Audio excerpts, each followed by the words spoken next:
pistón se desplaza desde acá hasta acá. Este es el punto muerto superior y este es el punto muerto inferior. Entonces, esta es la longitud de carrera. Acá hay una presión ya baja. Tiene que haber un poquito más de baja, o sea, de vacío para que se abra la válvula. De la válvula, acá está la estrellita totalmente abierta y este es todo el espacio de ingreso del aire.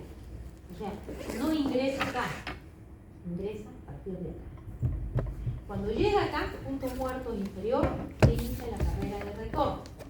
Y existe una sobrepresión donde se produce apertura de la válvula de descarga. Acá de descarga y acá de succión. Y acá viene la salida del aire. Y esto se repite y se repite y se repite todas las veces que sean necesarias. Entonces, existe, digamos, una diferencia entre el volumen de carrera, que podríamos llamarlo también desplazamiento.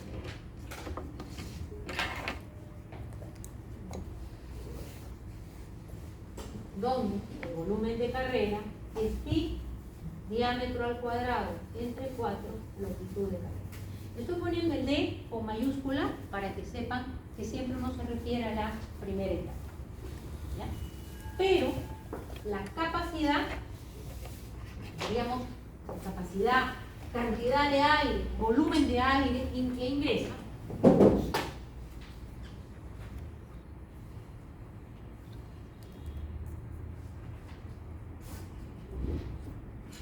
es menor que el volumen de carrera.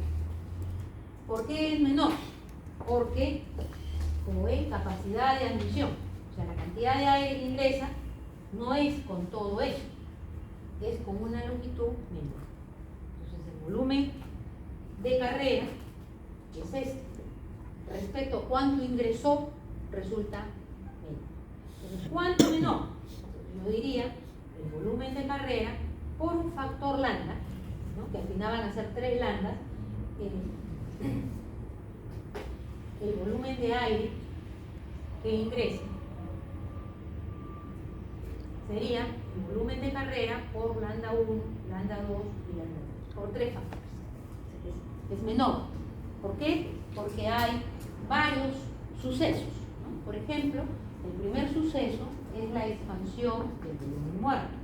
El segundo suceso es la apertura de esta válvula. Y el tercero está asociado con dónde se opera, o sea, la altura sobre el nivel del mar. Entonces, este es expansión del volumen muerto, reducción del ingreso por apertura de la válvula, se abre la estrellita, y el tercero es altura sobre el nivel del mar, ¿no? Un poco la relación. ¿Está ahí?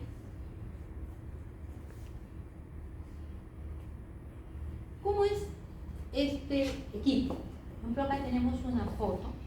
Este es un compresor que tiene el tanque, ¿no? Es un compresor pequeño, y ahí yo lo que puedo visualizar es más o menos esta disposición. Los compresores, por su disposición, pueden estar los cilindros en B, en L o en W. O sea, hay varias disposiciones. Esta es una disposición en B. Esta de acá es la primera etapa y esta es la segunda etapa. ¿Cómo se reconoce? Por el tamaño del pistón. Siempre la segunda etapa es más chiquita. ¿Por qué? Porque ya se comprimió, al menos volumen. Esto de acá yo lo clasificaría como simple efecto. Solo trabaja esta cara, solo veo 2 válvulas, 2 etapas, baja y alta. Enfriado, ahí se ve aparentemente que es enfriado por agua, porque si no solo no habría puede ser enfriado por agua o por aire, pero da la impresión que fuera por agua. Eso me queda en duda, no lo puedo describir así de simple. Aquí una foto del interior. Este pistón, que es este, que se va a desplazar, necesita estos aros de cero, porque de lo contrario el aire se escaparía por acá, al estar presurizado. Entonces estos aros que van en esta ranura le dan cierta estabilidad. ¿Qué problemas hay en la operación?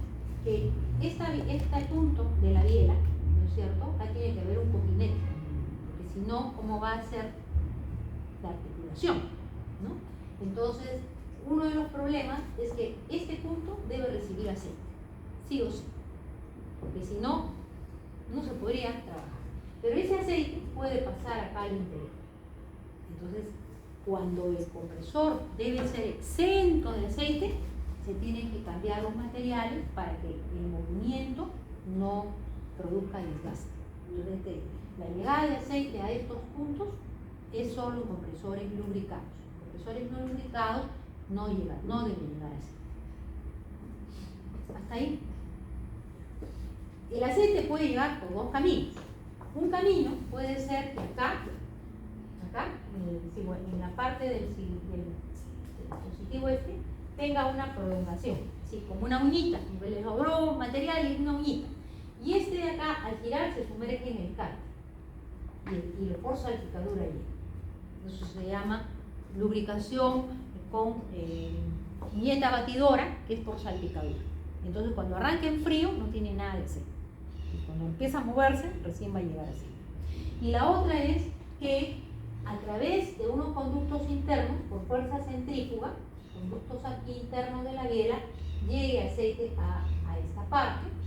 Con una presión, o puede haber también acá un aro colgado, que es como un anillo que está dando la vuelta y que también salpica. O sea, hay varias maneras de poder hacer filtrar. Vamos a llegar al punto para ver los procesos. Puede ser por bomba, puede ser por viñeta batidora, por aro de engrase. Esas son varias formas de filtrar. Esta imagen es simple efecto, doble efecto. Sí. Una etapa, dos etapas. Tamaño del pistón al toque de etapa.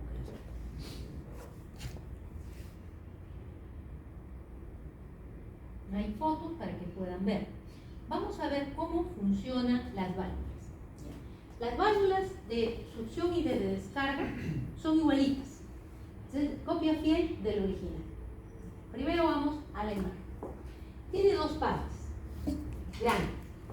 Es esta de acá y esta de acá. Este es el asiento de válvula y este es el guardaválvula. Los nombres y distintos. Entre ellas existen unas placas, así, con huequitos, ¿okay? 3 o 2, y estas placas de acá, ¿ya? Debajo de ellas, aquí hay unos huequitos. Ya, ahí se introducen estos resortes. ¿Correcto? Entonces, ¿qué es lo que ocurre? Estas placas, dos, van a tapar los huecos que hay acá. Esta de acá con esta de acá tienen exactamente los huecos calza. Los huecos de acá, con huequitos, estos huecos de acá calzan con los huecos del de abajo. Entonces, cuando no funciona, ¿no? Cuando está parado, estas placas se pegan acá y tapan los huecos. Y pegan y se pegan porque estos resortes están, pues, no están comprimidos. Entonces están en su posición normal y pegan esto. ¿Hasta ahí? Cuando acá abajo se crea vacío, ¿cuándo se crea vacío acá abajo? ¿Cuándo se crearía vacío? Cuando aumenta el volumen. Cuando aumenta el volumen, cuando baja el pistón. Sí. Cuando baja el pistón, acá se crea vacío. Entonces, estas placas son succionadas y aplastan los resortes y cierran, aplastan los resortes y no llegan a cerrar exactamente eso porque el resorte, ustedes saben que el resorte tiene una elongación determinada. Entonces, lo que va a pasar es que estas ya no van a estar pegadas acá, sino como que van a estar flotando. O sea, se quedan como flotando. Y el aire se puede meter por acá y seguir el camino hacia adentro. Repito, cuando está sin funcionar, estos resortes van a pegar estas placas acá y van a cerrar estos huecos. ¿Okay? La distancia entre estos dos elementos es fija. Eso no se altera. Entonces, la distancia es la misma, siempre. Entonces, cuando hay acá un vacío, lo que va a pasar es que estas placas van a ser jaladas por el vacío, pero no van a tapar esto porque hay los resortes. Entonces van a quedar como flotando y el aire se va a meter y va a llegar a introducirse. Entonces se abre el ingreso del aire, es por diferencia de presión, porque si no hay vacío, no se abre. Cuando hay etapa de compresión, cuando se comprime, entonces Entonces hay más presión. ¿Qué va a hacer esa más presión? Pegar esto arriba. Por eso es que por la válvula de admisión no puede salir nada. Porque solo sale cuando hay un vacío y esto es jalado por el vacío, aplasta un poco los resortes, comprime y entonces deja como el espacio para que el aire se fuera. ¿Me dejo entender? Vamos a ver lo que dice. Las válvulas de succión de descarga del compresor alternativo son muy importantes para su funcionamiento ideal, siendo los componentes más solicitados mecánicamente. ¿Por qué? Porque cada vez que hay una succión, primero vamos a hablar de succión, la pobre placa de acá es jalada, el resorte es comprimido y cuando hay descarga, la compresión pega esto. Entonces esas placas trabajan muchísimo. ¿Ya? Cada vuelta que da, por cada vuelta que da trabajan un montón de horas lo mismo que el resorte. Entonces se rompe, se raja. Al rajarse, entonces ese sello que ya no olvídense de sello. Entonces, en un compresor de 1000 RPM, los compresores son de esas velocidades, una válvula opera 1.5 millones de ciclos por día. O sea, esa cantidad de veces que hace el trabajo y su fiabilidad depende del perfecto funcionamiento, o sea, que estén en buen estado. Otra cosa que puede pasar es que el resorte se desgaste, ¿no? Normalmente se dice en el taller, se venció el resorte. Entonces, si el resorte no tiene esa capacidad de recuperarse, ¿no? De poder resistir, o sea, tener su posición normal, entonces ya esto se va a empezar a fugar el aire. Según estudios, más de un tercio de las paradas no programadas están relacionadas a los impactos. O sea, eso se chequea escrupulosamente. Si uno ve que baja la presión o el compresor se prende mucho, seguro que algo está pasando con la válvula. Entonces, aquí, he hecho el esquema, ¿no? He tratado, esta es la válvula de admisión. Entonces, y acá he puesto la de aspiración y acá he puesto la válvula de descarga. ¿Cuál es la diferencia? Que la válvula de admisión, recuerden que estas planchitas van a ser aspiradas y van a presionar a los resortes. La válvula de descarga es la misma cosa, pero al revés. Lo que estaba acá pasa a estar acá, que es el asiento, este era el asiento de válvula, esto es el guardaválvula, entonces la posición de los componentes cambia. Este pasa acá y este pasa acá arriba. ¿Y qué más cambia? La posición del resorte. El resorte ya no va a estar pegado acá, sino va a estar sobre. ¿Por qué? Porque si esta es la válvula de descarga, lo que va a pasar es cuando hay presión fuerte bajo, entonces el aire va a salir por estos huequitos, va a presionar a estas muelles, estos discos, y estos discos van a aplastar al resorte, y va a hacer que haya un espacio para que el aire comprimido salga por aquí. O sea, funcionan exactamente igual, pero al revés, por diferencia de presión. Cuando hay aspiración, al contrario, estos resortes y las placas van a cerrar esto. Entonces, cuando hay aspiración, por acá no se fuga, y cuando hay descarga, el aire sale y al revés. Entonces, funcionan por diferencia de presión. No sé si me comprendieron. ¿Más o menos? ¿Está bien? Ese es, así de simple.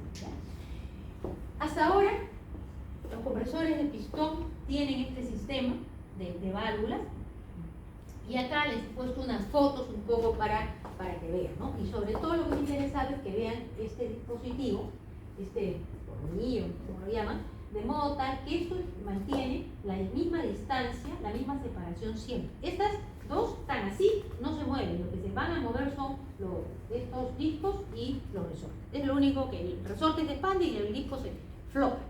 Entonces, esa es la forma como funciona. Ahí tienen los nombres de las válvulas, ¿no? Aquí, unidad compacta. Esta imagen me pareció interesante porque muestra la disposición. Este es en B, ¿no es cierto? B chica. Esta es disposición en B2. 3 pistones. Normalmente estos deben ser todos del mismo tamaño. Siempre cuando son de 2 etapas, todas las disparan. O sea, si hay 3, es una sola etapa. Porque digamos, la disposición, la longitud de carreras en primera y segunda etapa siempre es la misma. Aquí es donde podría haber una prolongación de la biela como una uñita, y este es el carpo, entonces donde está el aceite. Entonces la uñita esta se sumerge y lo que hace es salpicar por todo para hacer la lubricación. Es una lubricación muy mala, muy mala, realmente poco efectiva. Acá hay más detalles si quieren ver. Y vamos a hablar del primer componente, que es la cruceta, ¿no? Esto lo tienen en sus tablas del curso. Si ustedes quieren pueden ir siguiendo, porque eso es lo que van a usar en su examen, ¿no? En las tablas. Entonces puede ayudarnos para ubicar alguna cosa. Yo también voy a abrir mis tablas en un ratito, pero primero vamos a ver acá. Este es un compresor de simple efecto y este es un compresor de doble efecto. 2 válvulas, 4. Este es el elemento que hace, que permite el mecanismo, ¿no? Que permite ese movimiento, que esto pueda ser así, pero que pueda funcionar las dos caras del pistón, ¿no? Esta se llama cruceta.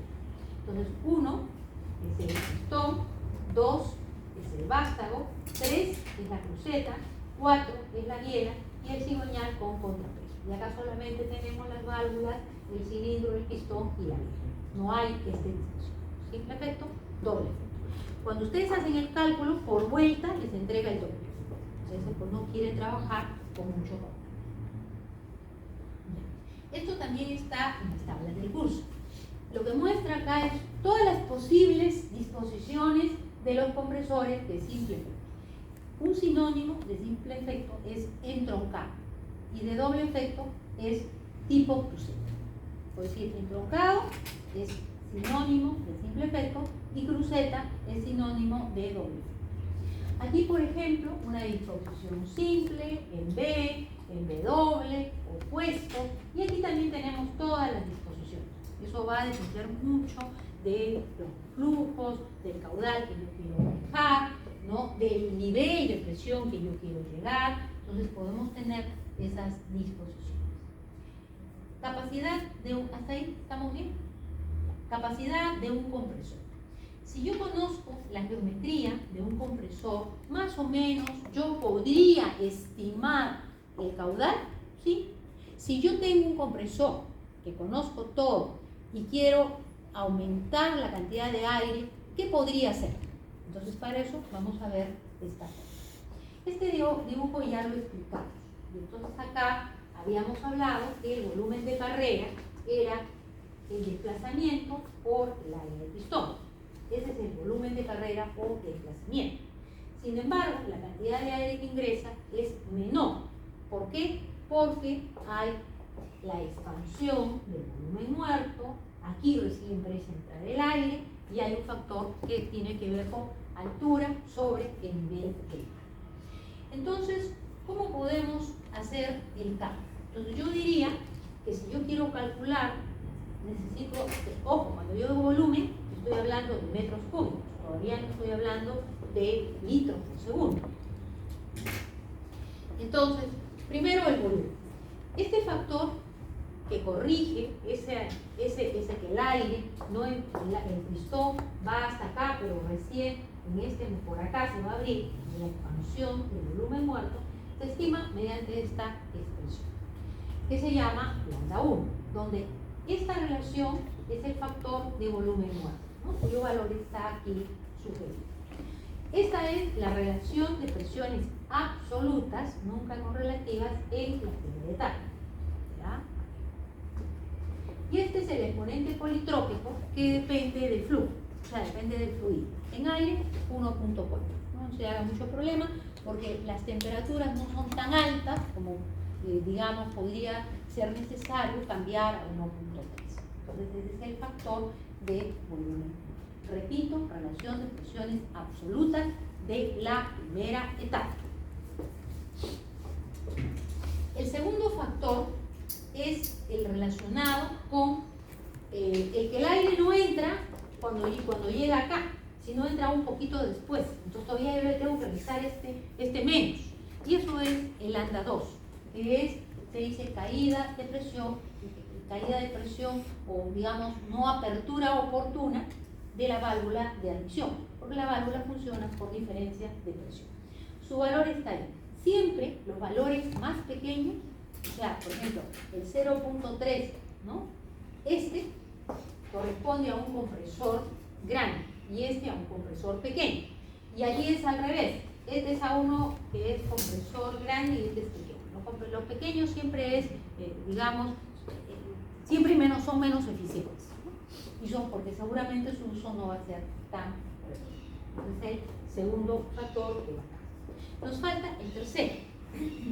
El tercero tiene que ver, esto por ejemplo, es para cualquier fluido, ¿no? Acá por ejemplo, cuando fuera otro que no es el aire, este es para el aire, y acá va la relación de compresión absoluta de la primera etapa, ¿no? Y aquí sí la nota es que este gráfico solo se puede usar si la presión 1 es presión atmosférica a nivel del mar. ¿Cuál es el que vamos a usar nosotros realmente en los compresores?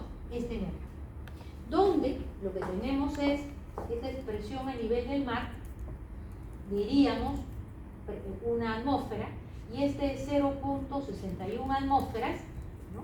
Que es por ejemplo típico de ciudades como Cerro del Paso. Entonces yo lo ingreso y observarán que a mayor altura sobre el nivel del mar el ANDA 3 es más chico que en Lima, que es en Lima, que es el Cerro del Paso. Entonces la cantidad de eso ya es caudal, esto es volumen. ¿Cuál es la diferencia? Si nosotros hacemos una inspección, hasta acá lo que tenemos es volumen de ingreso. Para que se convierta en caudal necesito considerar el movimiento alternativo, donde n son las RPM, entre 60, para que lo lleven a segundos.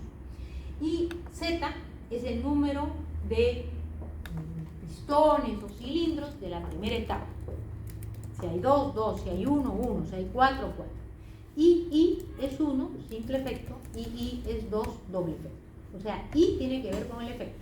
1, simple efecto, 2, doble efecto. Z, siempre de la primera etapa, número de pistones o cilindros. ¿Estamos bien hasta ahí? Entonces, esto ya está en metros cúbicos por segundo. Ya está en sus metros cúbicos por segundo. Pregunto yo, si yo tengo un compresor que me bota, vamos a decir 200 litros por segundo, y no un compresor que me da 200 litros por segundo y que gira a 1000 RPM, ¿qué podría hacer con el mismo compresor para que me bote 250 litros por segundo? ¿Qué le podría hacer a esa fórmula para que me bote el mismo compresor? Aumentar las RPM. Exactamente, aumentarle las RPM.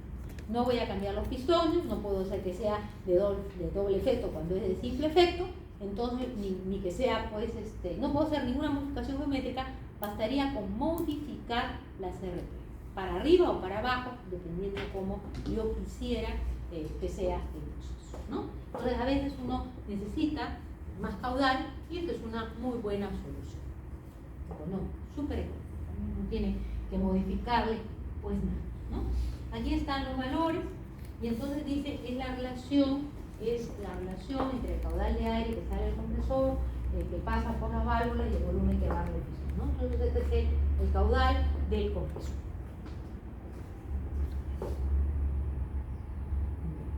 Aquí, por ejemplo, ¿no? Las cosas que habíamos conversado, por ejemplo, este es un compresor de una etapa, tamaños iguales, de simple efecto, solo hay válvulas acá, 2 cilindros en total, los 2 cilindros corresponden a la primera etapa, entonces Z es igual a 2. Un ejemplo. En cambio este no, este es más grande, perdón, es más chiquito, este es más grande, entonces un cilindro en la primera etapa, un cilindro en la segunda etapa, ¿qué diferencia? Z1 y acá es Z2. Sean 2 no, y nunca con la segunda etapa, todo es con la primera etapa. Ya. Acá viene un dato muy importante. Nosotros, cuando ustedes estudian, digamos, cuando hacen la parte de termodinámica, hay procesos isobáricos, isotérmicos, isentrópicos e isocónicos. ¿Cuál es el mejor proceso? El isocórico no va a ser ni el isobárico tampoco. Entre el isotérmico y el isoentrópico, ¿cuál es el mejor? ¿Cuál es el mejor? ¿Qué cosa es un proceso isoentrópico?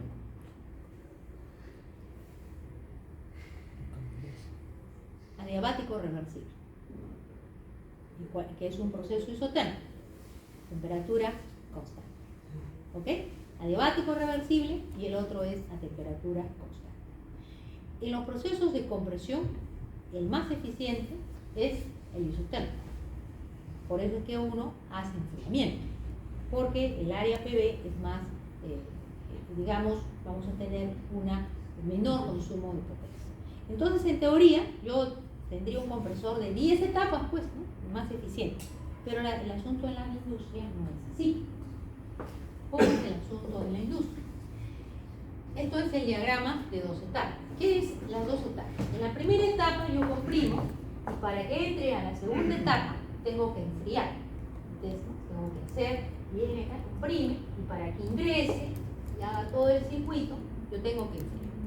Pero este enfriamiento significa que si entró, por ejemplo, acá a 20 grados, lo ideal es que entre a la otra etapa a 20 grados.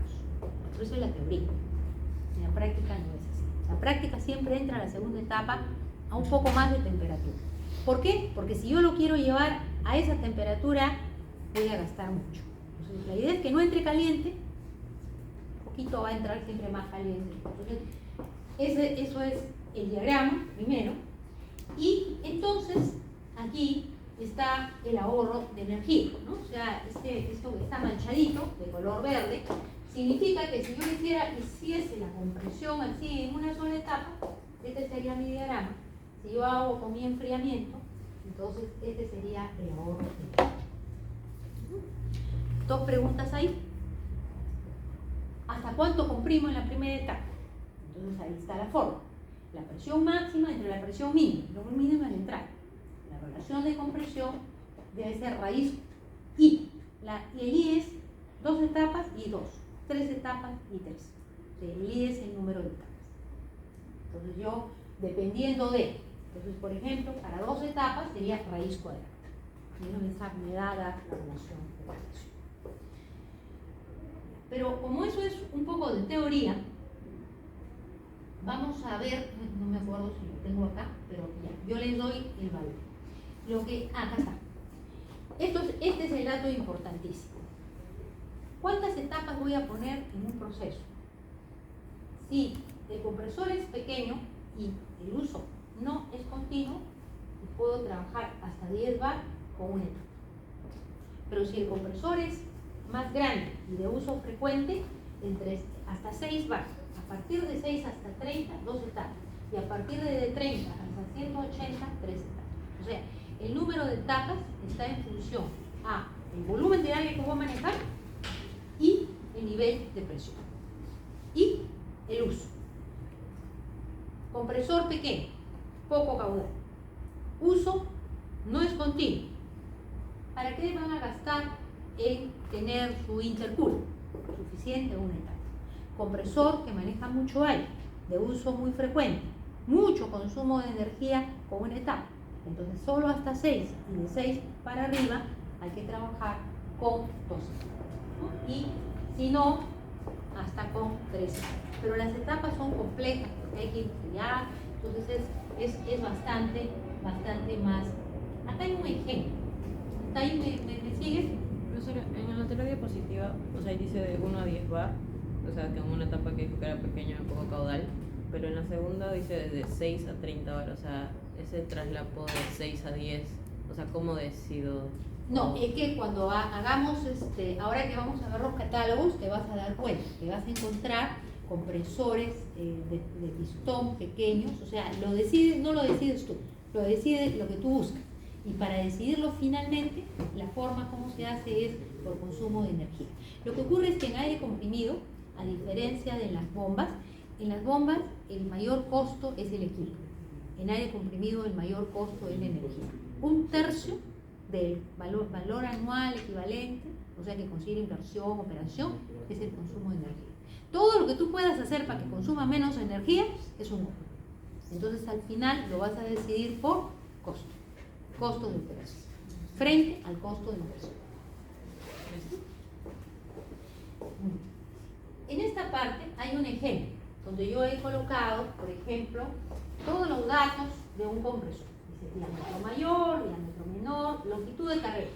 La longitud de carrera siempre es la misma para ambas etapas, por las disposiciones que tiene. Factor de volumen muerto, velocidad, número total de cilindros, etapas, componente politrópico, factor, presión de descarga, presión de ingreso y otra vez repetido y simple peso. Entonces, con todos estos datos, lo que les pedimos es que hagan este cálculo. Entonces, aquí observamos. La primera etapa es la que tiene el diámetro mayor. Entonces, la longitud de carrera es única. Longitud de carrera. El número de cilindros puede tener 4, pero yo siempre les he dicho, si me dicen 2 etapas, entonces siempre es 2 para acá y 2 para acá. Lo que sale de uno va al otro. Entonces, 4 cilindros en total y son 2 etapas. Entonces, en la primera etapa, para el Z es 2. 4, 2 para la primera y 2 para la segunda. Simple efecto, el I de esta expresión es 1. Y la velocidad. Entonces, yo acá pongo la fórmula, ya tengo el diámetro, la longitud de carrera, las RPM, el Z, 2 y el I, y puedo hacer mi cálculo. Y también podría hacer mi gráfico. Está. Entonces aquí vuelvo a poner los datos, calculo el factor lambda 1, aplicando esto, por si acaso, 2 raíz cuadrada de 18, factor de volumen muerto, raíz cuadrada de 18, acá menos 1, luego hallo el lambda 2, que es dato, y del gráfico, con la relación de compresión, raíz cuadrada de 18, entro acá, operación a nivel del mar y saco el factor. Vuelvo a repetir acá y en la parte siguiente, en la lámina siguiente, están los resultados. Aquí está el resultado, volumen, y he colocado varias cosas: el lambda 1, el lambda 2, el lambda 3 y el caudal. ¿Hasta ahí? Pero no ven acá que hay una cosa en rojo. FAT. Ya. FAT no es gordo. No es gordo, no tiene nada que ver con la grasa. Es aire libre suministrado. Las siglas en inglés de Free Air Delivery. Aire libre suministrado. No tiene nada que ver. ¿Qué es lo que ocurre? Lo que ocurre es que un compresor, cuando se especifica, cuando yo, por ejemplo, tengo que hacer el cálculo de un sistema, vamos a suponer que va a alimentar a un conjunto de herramientas, yo necesito de las herramientas cuánto me consume cada uno, ¿no? Cuánto me consume esta. Entonces yo sumo los consumos, afecto por el factor que tenga que afectar, pero todo lo que me da la herramienta está referido a como si la herramienta y el compresor trabajaran a nivel del mar, a 20 grados centígrados. Nosotros ganamos condiciones estándar. ¿Okay? La palabra FAT significa eso: aire libre suministrado en las famosas condiciones estándar. Pero ocurre que el compresor no trabaja necesariamente a nivel del mar. ¿Okay? Entonces, cuando yo me lleve las herramientas para allá, las condiciones atmosféricas van a hacer que el compresor aspire menos. Pero la herramienta neumática no va a funcionar, o va a funcionar mal. Entonces, ¿qué es lo que yo tengo que hacer cuando opero en altura? Trabajar con un compresor de mayor capacidad. O sea, si acá le daba 10, allá le tengo que dar 12. Entonces, primer mensaje: cuando es FAT, todas las especificaciones de las herramientas o de los compresores, el catálogo, bien. O con una M, así bien. N no es Newton, es aire normal. O bien con los litros, o los metros, o los galones, o lo que quieran en caudal, acompañados de FAT. ¿Qué quiere decir? Que los datos de ese compresor están referidos a que va a funcionar a nivel del mar y a 20 grados centígrados y a una condición de humedad. Pero si yo ese compresor me lo llevo a la altura, ese compresor me va a entregar menos. Entonces, cuando yo voy a trabajar en altura, como me va a entregar menos, yo me tengo que adelantar al menos y tengo que trabajar con un compresor de mayor capacidad. ¿Me dejo entender? Entonces no voy a tener problema, porque si no, van a ver. ¿Right? ahorita vamos a aprender a estimar capacidad en. Finalmente, ya para cerrar la primera parte, ¿no? Decía primera parte, están los sistemas de lubricación que son sin, los compresores de pistón solo tienen dos formas, tres formas, o se lubrican así o se lubrican con una bomba de aceite, de engranaje. Entonces, esta es la uñeta batidora que se sumerge en el cárter y aplica por salpicadura, le llega acá, muy malo en el arranque, y este es un aro de engrase que lo que va a hacer es conducir el aceite hasta los conductos interiores que tiene la biela para que le llegue acá. Tampoco es muy bueno porque en frío el aceite no va a arrastrarse voluntariamente hasta los conductos. Entonces, esos son sistemas, digamos, no muy eficientes. Lo mejor es que tuviésemos un sistema de lubricación que sea diferente, ¿sí? Con una bomba de engranaje. Los compresores de tornillo no tienen ese sistema de lubricación, ¿sí? Otro sistema de lubricación. Ahora, es bien importante, ustedes conocen, han visto en algún curso lo que se llama el análisis espectrográfico de lubricantes. Ahora, vamos a hacer eso. Si yo, por ejemplo, uno se va a una consulta médica porque está enfermo, ¿qué hace el médico? Nos manda a hacer análisis de sangre, ¿no? Sobre todo el colesterol, el triglicéridos y todas esas cosas. Y en función al análisis hace un diagnóstico. ¿Cómo podemos hacer el diagnóstico de un compresor sin parar? Uy, ya tenemos que irnos. 5 minutos. Sin parar, sin abrir, sin tocar, tomando una muestra de aceite.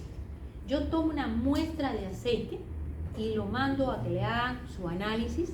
Ese análisis se hace con un espectrómetro, espectrofotómetro, nombre, y lo que me va a dar es la cantidad de aceite ya estandarizada que se toma, cuántas partículas por millón hay de sílice, de cromo, de fierro, o sea, me va a dar todos los elementos sólidos que hay en ese aceite. ¿Ok? Y eso se compara con una tabla que te dice, mira, tu compresor tiene 10.000 horas de operación a muy bien.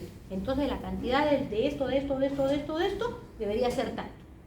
Si tiene más, significa que no está bien, que hay un desgaste. Por ejemplo, sílice. ¿Qué es sílice? Tierra. Si en una muestra de aceite yo encuentro sílice, ¿a qué puede deberse? Puede deberse a filtros o que el gárner está rajado. ¿No es cierto? Puede ser que el filtro ya no filtre nada y se esté metiendo tierra de lo que toma de la piel. Y si hay cromo o hay níquel, más de lo necesario, desgaste. Entonces, en función a eso, se puede saber por análisis de aceite rápidamente el estado de un compresor. Porque por hora de funcionamiento tiene su tabla. Entonces me dice, mira, y si está bien, con sus 10.000 y todavía tiene menos, ¿para qué le voy a quitar, le voy a cambiar el aceite, voy a hacer todo el laberinto de parar?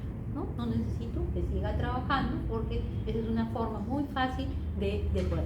Probablemente en estos tengamos problemas.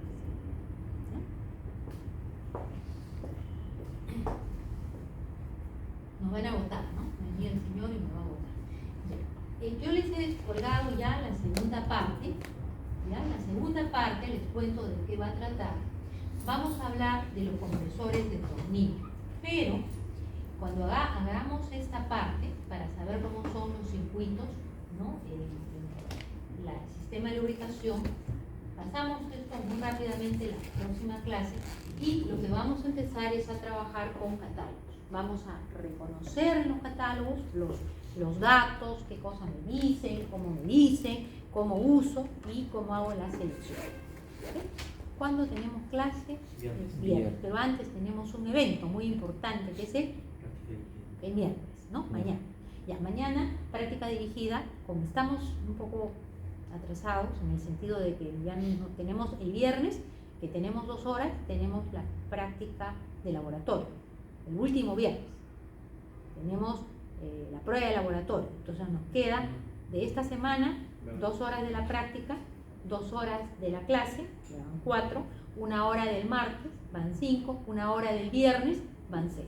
Entonces con eso vamos a hacer todos los temas y vamos a reservar 2 horas para poder, o por lo menos aunque sea una hora, para hacer una revisión.